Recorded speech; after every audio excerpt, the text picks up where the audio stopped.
topics and opinions expressed in the following show are solely those of the hosts and their guests and not those of W4CY Radio, its employees, or affiliates.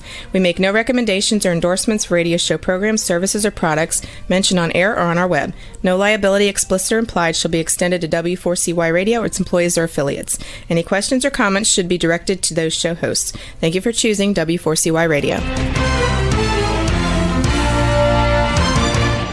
Welcome to the Ask the Expert show on W4CY Radio and Talk4 TV, where we bring you educational information from top local experts in the fields of legal, health, financial, and home improvement. Now sit back and listen to experts in family law, association law, hearing loss, business brokers, home care, along with many other topics. Now here are your hosts, Steve-O and Sophia.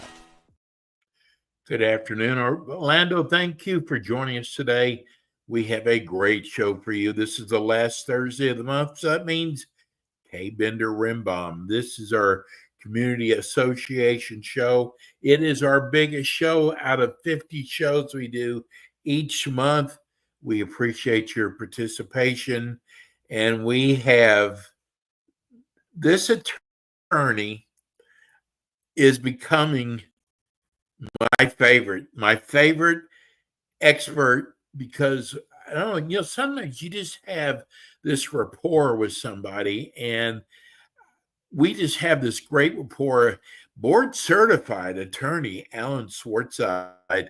Good afternoon, attorney. Steve, I got a big problem with what you just said. Becoming your favorite. Becoming your favorite. Give me a break. Hey, I've got a lot of experts, and they all listen to the show. All right, that's fair. Good to be here, Steve. Thank you. You know what? We get so many letters thanking you, how you explain things to people. I had a guy who said, I went to an attorney's office, spoke to him for an hour, came out and had no idea what he was talking about. He said, with Alan's show, I understand it completely, the way he breaks it down. Well, some attorneys do that simply because they want to look smarter than they are. Some attorneys do that because they want to bill more to explain what they just explained. It's just not the way that I operate, and it's not how our firm operates. We want it in plain English. We want you to understand it, and we want you to be able to take it to your 10-year-old child. And hopefully you're not, divulging attorney-client privilege materials. But if they somehow got on the board, we want you to be able to take that material to them and say, here's what's going on. And for them to understand all of the words put together. The goal is to put things in plain English, because if we're not doing that, then we're not really doing a service to our clients to actually give them legal guidance. Because that's the thing. If you're putting it in legalese, you're not giving guidance. You're showing how smart you think you are. K. Bender Rimbaum is one of the finest law firms in the state of Florida when it comes to community association. And I got to tell you, it is this, Alan, it is one of the hottest topics in Florida right now with all the new laws. I'm seeing people that are suing boards, and I've never seen it this way before. But first of all, before we get into any of that, tell people about K. Bender Rimbaum. Sure. Well, we've been in business since the 1990s, early 90s. We've got 21 attorneys, 8 board certified in community association law by the Florida Bar, another one who's board certified in construction. And this is really all our firm does. It's all we've really ever done is represent community associations. And I'll admit, on rare occasions, we do represent owners, but that's got to be a specific type of circumstance.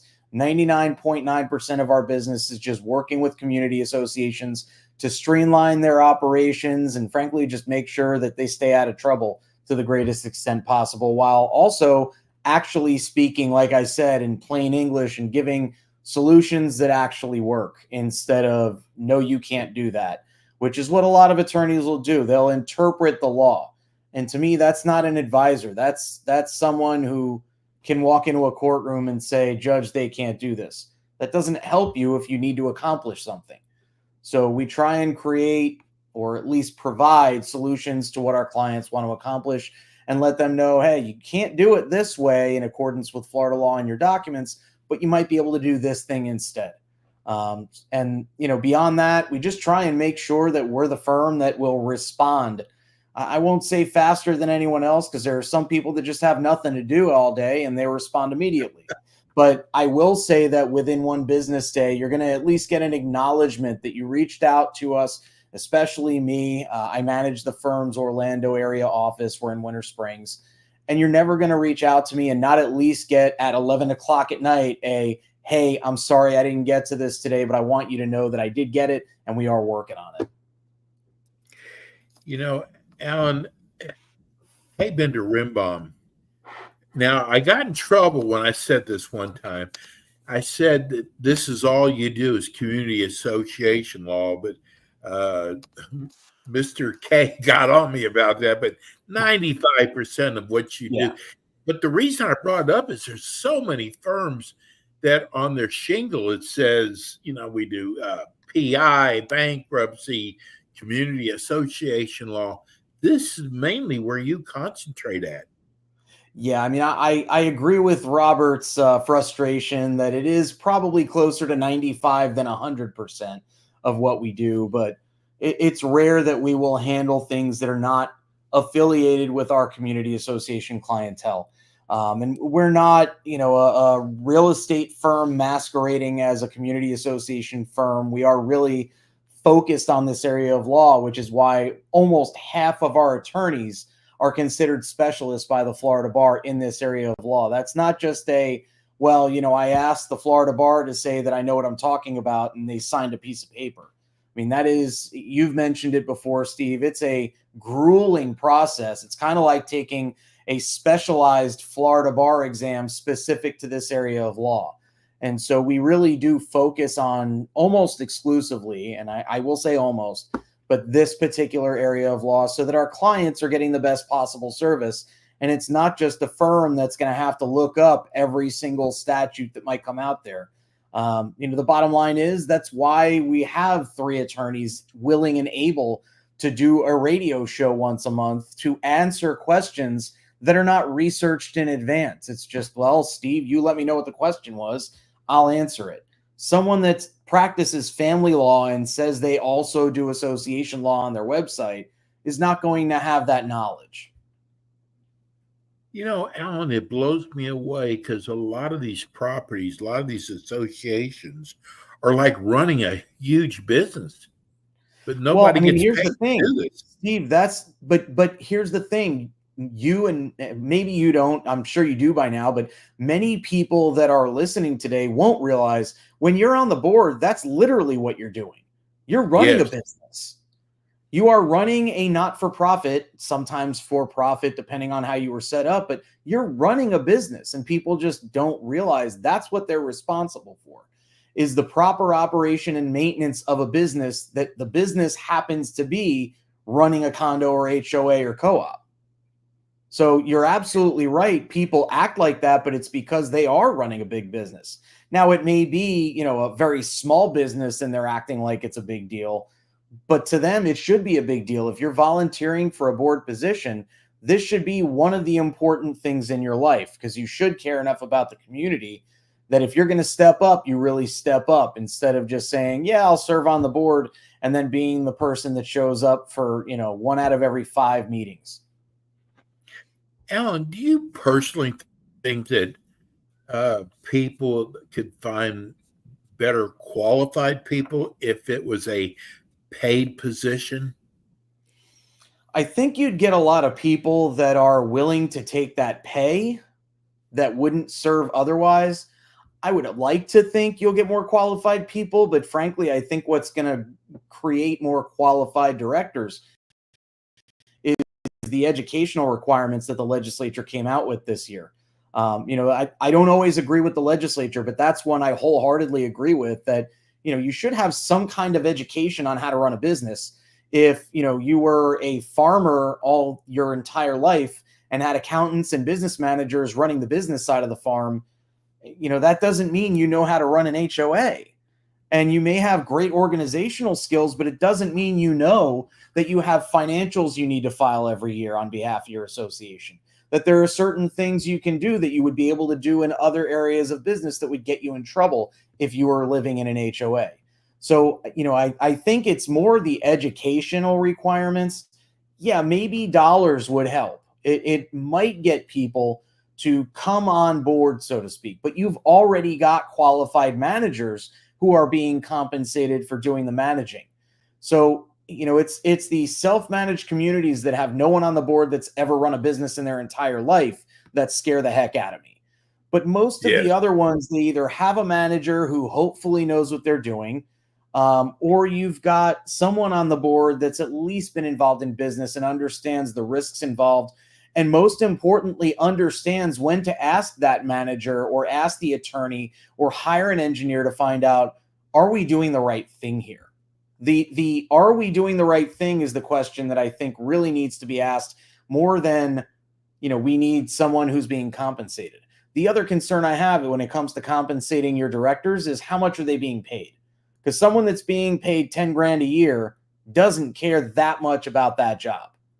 Someone that's going to be compensated 300 grand a year is really going to care about that job.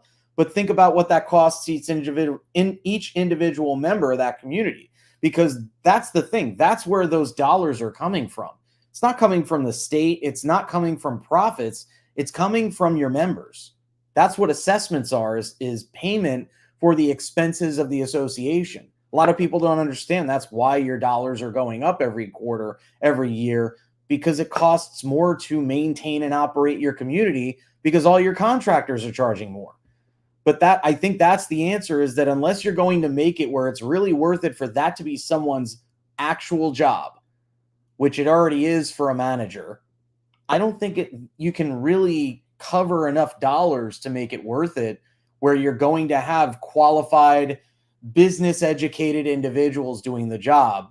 Whereas right now you've got a lot of business people who are doing the job because they don't want to see their community go to crap. We had someone wrote us, they knew your show was coming on, and they're thinking about running for president of the board. And they want to know, they said, I really respect your opinion. And is it a tough position to hold? Now, he's asking for the president of the board. Well, I mean, to be candid, no. The presidency is not a difficult position. You may be the mouthpiece of the association, you preside over the meetings, but in reality, if you've got a manager, that person's doing most of the job of the president. If you've got a board that is going to support what needs to be done and vote in favor of things, that's going to help tremendously. But most importantly, as president, you don't vote in that role. So that job in and of itself is not difficult, but being a director and the president, I will fully acknowledge, is a lot of work. So you're not looking necessarily at, well, is being the president more work than being the treasurer? Yeah, maybe an extra 10 to 20 minutes a month. You might need to be the one that talks to that contractor, but if you've got a manager, they're probably doing it for you. You're the one that needs to sign the contracts. That's really what the president does that other directors don't do.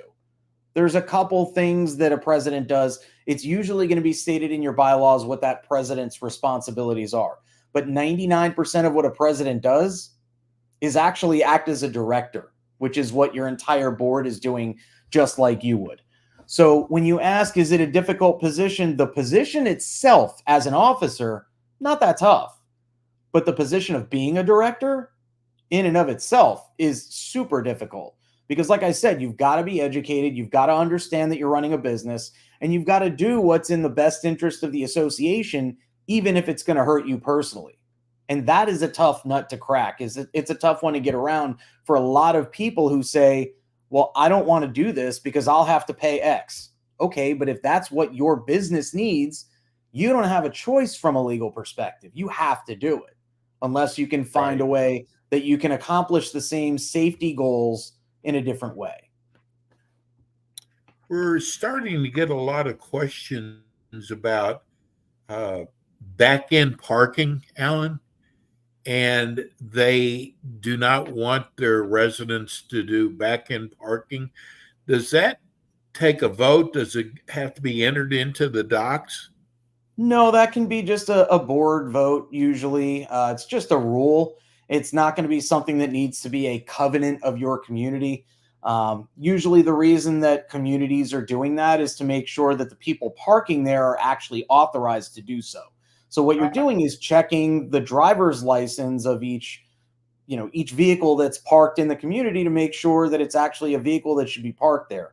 Now, if you've got an open parking lot where everyone parks wherever the heck they want, and you don't have any parking issues where you're running out of parking spots, that's probably not going to be a big deal. Same with if you've got people that are parking in their own driveways in an HOA or a townhome or a condo, probably not a huge deal. But it's when you have a limited number of parking spots and you've got a bunch of guests that are coming to stay, or you're trying to find out whether someone is not allowed to rent on Airbnb, but they're doing it anyway, and things of that nature. That's really where that type of rule would likely come in. Les in Winter Park says, can we set vehicle size restrictions in our small underground garage? Big SUVs and trucks stick into drive areas. Would the condo association be required to comply with that request? If the request is for someone to be able to park a vehicle in the garage that isn't safe to park in the garage, my opinion would be that you can probably say, no, you can't do that. If it's going to be destroying pipes and things of that nature that are close to the ceiling because of the height of the garage, I don't think you'd have to allow that vehicle to park there. And the answer to the actual question is yes, I do think you'd be able to enact those restrictions regarding parking. Now, keep in mind, any rules that you might enact need to be supported in some way by your other governing documents. So this might require some kind of, documentary review or amendment by your attorney to make sure that you actually have the authority to regulate this. But in reality, when you're talking about your common elements potentially being destroyed because someone's lifted truck damages a pipe and it bursts, I think you probably have the authority to do that, even if the documents aren't very specific on that issue. Jerry in Longwood wants to know, we have a small HOA and find it a problem to get 4 board member people. How can we get more people involved in the board? If you're a small HOA, you only probably need 3 anyway. But if you're looking to get 4 or 5, the bottom line is you need to get people to care about the community, start having events within the community that bring the people together instead of just being a small HOA that really is just a small group of homes. If you can make it a community instead of an HOA, and in reality make it both, then people might be more inclined to get involved and more inclined to say, yes, this is something we care enough about to show up once a month for a meeting or however frequently you're having your board meetings. That there's really no major incentive you can give other than saying, well, if you join the board, you can watch Alan's webinars and get something out of them instead of just, watching all of KBR's shows and not knowing what the heck they're talking about. And frankly, not caring except to the extent that it impacts your property. But there's really, the problem, I won't say it's the problem, but it goes back to your question earlier about compensating your directors. There's really no payoff here. So if people don't care about the community, chances are, yes, that'll be the problem, is that people won't be willing to serve. With the criminalization of all these ridiculous things in the new Florida statutes this year, the Corporate Transparency Act being an issue, there are a lot of things that, frankly, other people that might have otherwise served are just not going to take the risks this year. So I can understand why people would be hesitant, but the bottom line is, if you get people involved and caring about your community in some way, then chances are you're going to have a better opportunity to bring people in and have them be invested in the community and want to be on the board. Lori in Winter Garden wants to know, can we see all operation records of the association? Are those records confidential? Well, you can see a lot of records of the operation of the association. So those are your official records. And whether you're in a condo or HOA, there is a statute that specifies that if you request to inspect those records, the association has to allow it. But there's a whole batch of groups of records, categories of records that the statute says are exempt from that kind of review. So if it's an attorney-client privileged record, it's not subject to that review. If it pertains to medical records that, the association might get in a personal injury matter or relating to an emotional support animal or a service animal, those types of things, any personal records other than basically how to contact the members, those types of personal and private records are generally not subject to inspection. So, what I would suggest, if you're not sure what you're entitled to, send the request, see what you get back. And if you get back nothing, then you know that the association is not doing the right thing. If you get back a bunch of records, but not others that you thought you would get, you might want to take a look at those statutes and see if what you were asking for is subject to an exemption from production, or contact an attorney that represents homeowners. I know a few personally that do a fantastic job, and often they'll reach out to me and say, hey, I got a client or a potential client that wants to pursue their association for XYZ. And my response is, okay, but did you look at this statute? Because it says they're not entitled to XYZ. And then that attorney can explain to the person that's requesting that, unfortunately, this is just something the statute says you don't get because it's private information. So some of the other things are like your QuickBooks access. No, you get a printout, not something that you can change the records of the association. I'm not going to go into detail. There's like 3 or 4 other categories, but I figure we're probably better served getting to answer another question. I think what I've said so far hopefully will help out the person that asked. We're getting ready to go to our first break, Alan. Before we go, tell people about your schedule for your classes next month. Oh, Lord. Okay. November 13th, for those of you that are going to be at the Condo and HOA Expo in Orlando, I'll be teaching 2 classes that day, one on covenant enforcement. The other one is going to be the legal update for this year for CAMs that are going to be there. Those are both offered for CEU credit. Let's see, November 6th, which is a little bit closer. We've got another legal update breakfast. We've got updating your governing documents webinar coming up. Let me go over to, I think I had the PDF open. There it is. Jumping into the present, your governing documents with Kirsten from our Tampa office. Community Roundtable Technology and Community Governance by Kirsten as well on November 12th. I'm at the Condo and HOA Expo on the 13th. Like I said, we have a board certification webinar as well. If you're not in Orlando or not going to the expo and you need that class for condos, it's November 13th with Danielle Brennan from our Palm Beach Gardens office. Another legal update on the 14th by Lisa McGill. These are almost all, except for the ones that I'm doing at the expo, these are all via Zoom.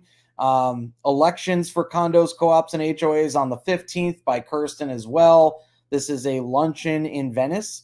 And then an HOA board certification on November 21st with Emily Gannon of our Pompano office. My guess is we'll add 3 or 4 in there. I just haven't had time to plan them out because I think I counted 9 speaking engagements this month alone, and I was trying to take it a little easy next month.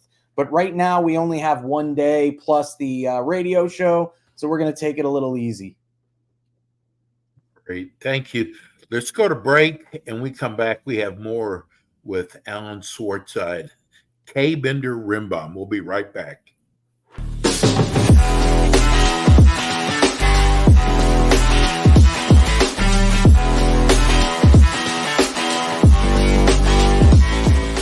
K. Bender Rimbaum is a full-service community association law firm dedicated to the representation of community associations throughout Florida. On kbrlegal.com, you can learn more about their offices in Pompano Beach, Palm Beach Gardens, Orlando, Tampa, as well as throughout Miami-Dade by appointment. Several K. Bender Rimbaum attorneys are board-certified specialists in condominium and plan development law and assist clients with all matters of community association legal issues while keeping them up to date on new developments that affect their associations. K. Bender Rembaum is also a well-known provider of free legal education for managers and board members.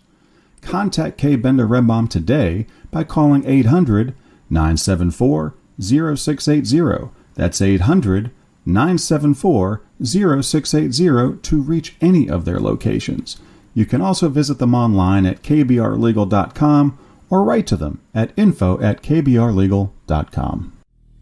And we are back with the Ask the Expert show on W4CY Radio and Talk4 TV with your hosts, Steve-O, Sophia, and their expert guests. And we are back. This is the Ask the Expert show. We're with you every Thursday at 5 o'clock Eastern Time. This is the last Thursday of the month, so that means K. Bender Rembaum. I believe Alan's got something he wants to get a clarification out. Yeah, so I pretty much ran out of breath when I was trying to go through all the classes we've got going up this month. We're a little busy, but I did want to clarify how you register for those online for free at our website at kbrlegal.com. And that is, again, K. Bender Rembaum, kbrlegal.com, under the calendar tab at the top. Thanks, Steve. Oh, that's good. And we just got a call from a property manager. She wants to know, what's the number, with all the new laws, what's the number one question that you get? What the hell? That's the number one question. In reality, it kind of vacillates week to week as people start to try and figure this stuff out. The biggest question that we're getting is, why the criminalization of everything that a director might do wrong? And in reality, from my perspective, it's a couple legislators in South Florida, for the most part, that have decided that anything that goes wrong that makes the news in HOA or condo world, they have to make it a criminal penalty. I know that there are problems. I think it's less than 1% of communities in Florida that have those problems. Many of those problems are already illegal, criminalized acts, whatever you want to call it. And so, if it's already going to get you kicked off the board, I don't know why we need to criminalize it separately. If it's already a crime, I don't know why we need to make it a separate HOA or condo crime. And I have heard from several people, this was literally this week, discussion that I was having, that there are several sheriff's offices that are up for election this year that are actually campaigning on, I'm going to create a separate division to just enforce these HOA and condo crimes. So I think that's the biggest question, is how do we comply here? And the bottom line is, I hate to be a little self-serving, but you ask your attorney all of these questions if you're not 100% sure you're doing the right thing. And you spend the time, you spend the money to get an opinion instead of having to spend, tens to hundreds of times more money to try and fix the problem after you've created it inadvertently. Alan, how did you work it out with all of your properties, explaining all the new laws? Well, my partner, Jeff Rembaum, did it for me. He's very nice like that. He has a blog called Rembaum's Association Roundup. It goes out, I think, we're about once every other week. And he put out a fantastic newsletter that contained every single legal update pertaining to HOAs and condos and co-ops. And he does this every year for free. It's available on the website of the firm. It's available on Rembaum's Roundup website, which you can link through the firm under the resources tab. And it's just, it was 41 pages that he wrote, and just to help out all of our clients, and even people that are not clients can get it for free, just so that people can have a resource and figure out, okay, what the heck happened this year? And then, we had some clarifications from the legislature, and he put out another update and updated that article. So now that's what we're working on. The bottom line is, we're here to educate people to the extent possible. We think it's very important, and that's one facet of how we educate people, is through Robert K's Legal Morsels, Jeff Rembaum's Roundup articles, in addition to, being on the show with you and all the webinars we do and all the classes we teach at these live events. It's important for people to at least have those resources to refer back to without having to pay an attorney exorbitant amounts of money for every single piece of guidance. I mean, I'll be candid. If I don't already have an article that I've saved from Jeff's website or from Robert's blog, I almost always will look for one before I start drafting guidance to a client. Because if I can send that instead of charging a client for, an hour's worth of work and they get that for free, it's a win-win because I can move on to work on something else. Bill in Longwood wants to know, why would our community do more construction where we have to add more money to our reserves when we are barely getting by now? That's a good question. It is a good question. And I would in turn question whether this individual has checked whether this work was mandated by the municipality, whether it was something that there was an actual problem. Is this just some random amenity that's now being built and you guys have no money and all of a sudden someone's putting up a swing set somewhere for the community? Or is it, the stairs were falling apart and we got them done even though we had no money? When the stairs start falling apart, people start falling through stairs, which results in massive injuries and massive lawsuits. So, the answer to why would they be doing construction, I don't know. But it's entirely feasible that they're doing it to make your building safe and make it so that no one gets hurt, the association doesn't get sued. And as counterintuitive as it may sound, your assessments actually stay lower because you're able to keep your insurance policy rather than losing it. And you don't have to pay your, anywhere between $2,500 and $25,000 deductible because someone decides to file a lawsuit against the association. Alan, what do you do if a community is upset on an expenditure and it seems really exorbitant? And again, people are having rough times right now. What can they do? Who do they go to say, why did you construct something? Why was it this much money? Well, I mean, chances are the official records of the association are going to include whatever bids the association got for that project. Those records might also include, like I said, if you got a demand from a local agency saying you need to do this work or we will shut your building down, that's probably going to be in the records too. But in reality, yes, the board. The board is the body of people making, I'd say, 80 to 90% of the decisions for your community.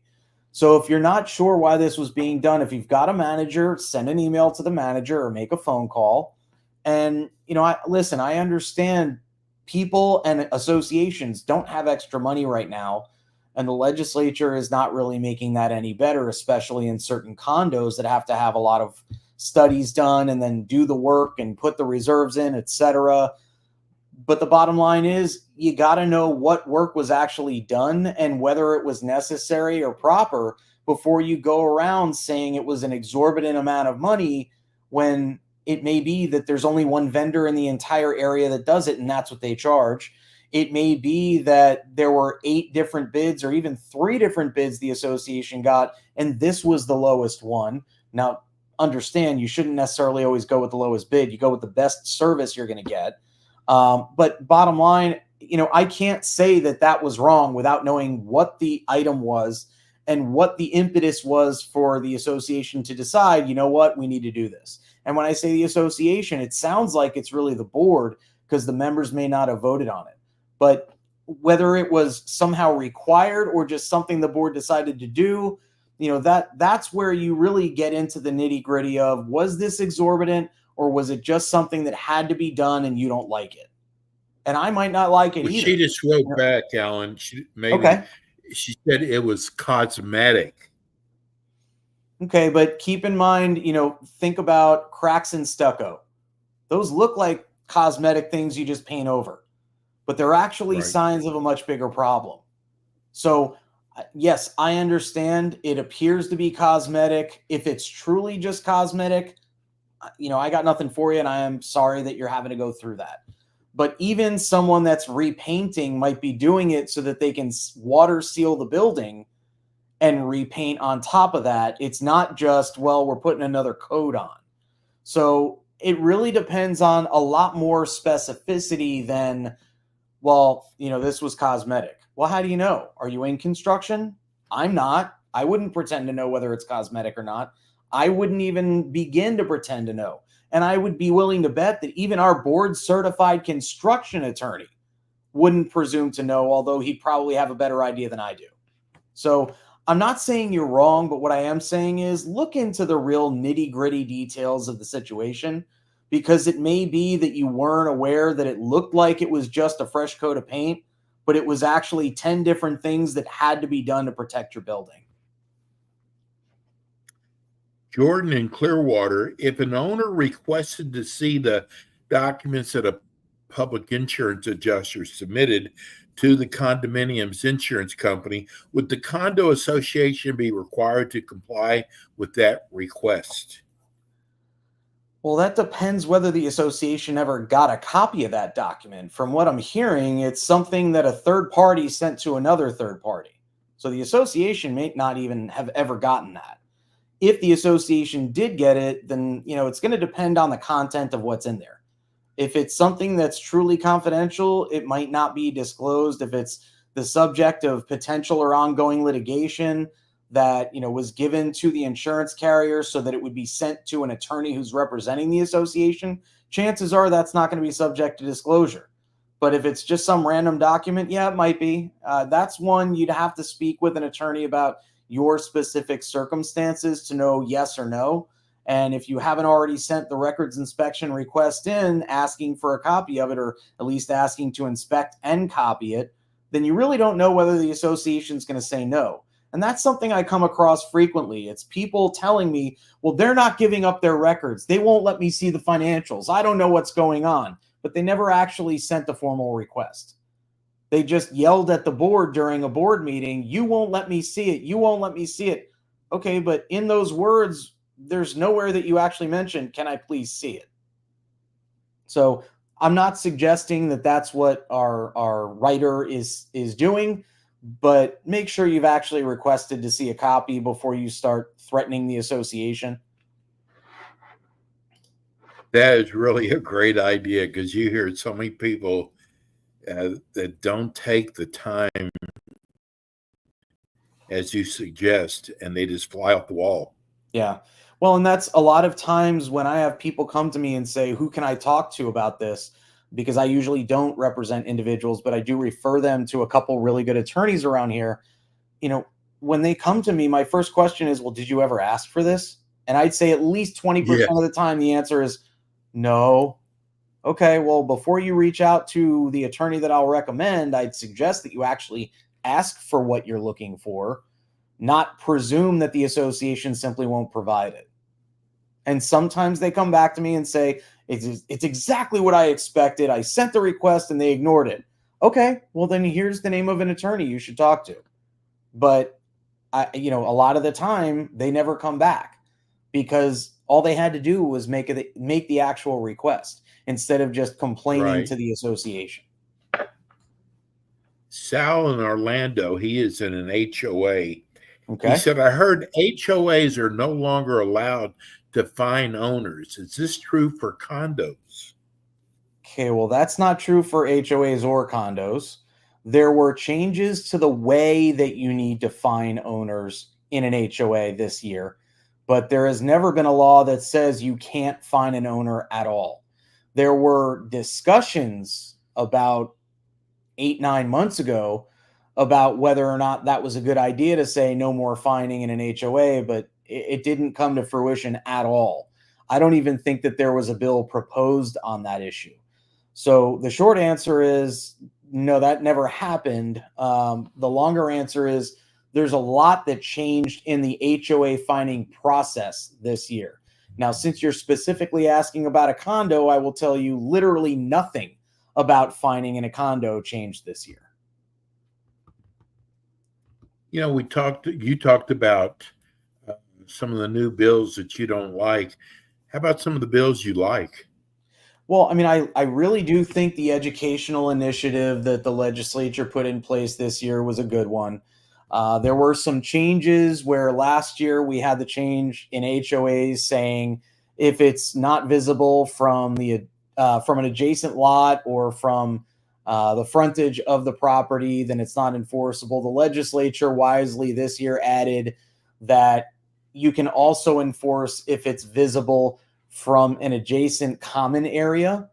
So if your lot happens to be located next to the clubhouse, it's enforceable still. And if it's adjacent to a golf course, it's enforceable. They didn't fix the loophole. What if it's across the lake? Unless that lake is a common area in and of itself. And there's a lot more that needs to be fixed in that particular statute, but the legislature got one right there, in my opinion. There are a couple others that I'm okay with, but really nothing that I would say, oh, that was a great idea. I fully understand that the Florida legislature, to some extent, needs to comply with the demands of the individual owners. I just wish that it wasn't only the individual owners who they consulted with before putting some of these things in place that require multiple task forces of attorneys in Florida to try and fix them. I know my partner, Mike Bender, is working with his group, the Florida Legislative Initiative, Florida FLA. I can't remember what the actual term is. It's a CAI group. I'm working with a task force here in the condo committee of the Florida Bar. And this is hours upon hours of attorneys' time that we're giving up just within my firm to try and clean this stuff up. And it's not we want to make it better. It's we want to make it so that people understand what their obligations even are, because it's worded in a way that you can't really read it. You can't tell what you're supposed to even be doing under these new laws. So, I wish there was more input given by people that practice in this area before legislators said, here, someone vote on this. Unfortunately, that's just not how it's really been lately from what I'm being told. Now, I'll fully acknowledge that my legislative understanding is limited to what I'm told by certain people within the firm and certain people within the condo committee. But when you're hearing the same thing from pretty much everyone, I tend to believe it. So there are some things that I think were a great idea this year, but I'll be honest, not a ton of them. Stephen in Orlando wants to know, can a board member that has not paid their assessment be kicked off the board? Yes, but only if it's at least 90 days delinquent. It also depends in a condo whether you've given them notice, whether it's more than $1,000 that they owe. So in an HOA, it's different from a condo, but the short answer to your question is yes, in the right circumstances, or in this instance, the wrong circumstances. But that's statutory and it's not a board decision. That person is considered to have abandoned their seat. So you don't need a board meeting to make that happen. You just need to realize that they are that far delinquent, and in a condo, you need to provide prior notice and basically an opportunity to cure. I think it's a 30-day notice in a condo that needs to be sent. George wants to know, does a developer always have the ability to terminate a condo? No. They might have the opportunity to do that anytime before any of the lots are sold. But once they sell those lots, they become property of someone else, and those people would need to be involved in the process. And I won't get into the requirements to terminate a condo, but it is not an automatic that the developer can just say, yeah, we're done. We don't want to do this anymore. Condo's done. If someone has bought in.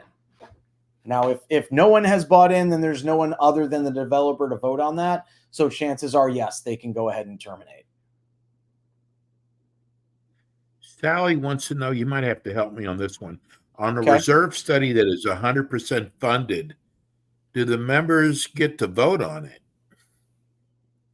So I think what's being asked here is if you have a reserve study and you are adopting your budget for the coming year that fully funds reserves, meaning you're basically saying, yeah, we're funding everything.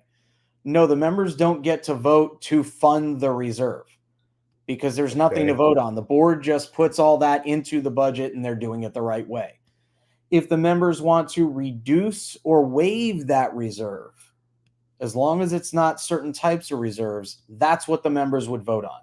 So the way it's supposed to work is the board fully funds the reserve. The members get to vote if they want a different budget that doesn't fully fund reserves. Jack in Orlando, this is an HOA. On the website, our board has placed our official document visible to the general public and the membership. Is this wrong?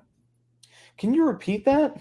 I'm confused. On our website, our board has placed our official documents visible to the general public and the membership. Is this wrong? So I guess they mean to the general public.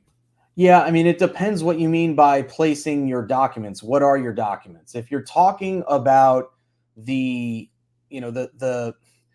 declaration, the articles, the bylaws, the rules and regulations, things that are really public record already for the most part, or agendas and meeting notices that need to go on the website according to the Florida statutes, not yet, but in the near future, those things can all go on the front page. If we're talking about records that are supposed to be behind login credentials, like an owner's ledger or something like that, or things that the members are not even supposed to see in the first place, other than the board, the manager, and the attorney, all of those things should be behind login credentials and not accessible to the general public.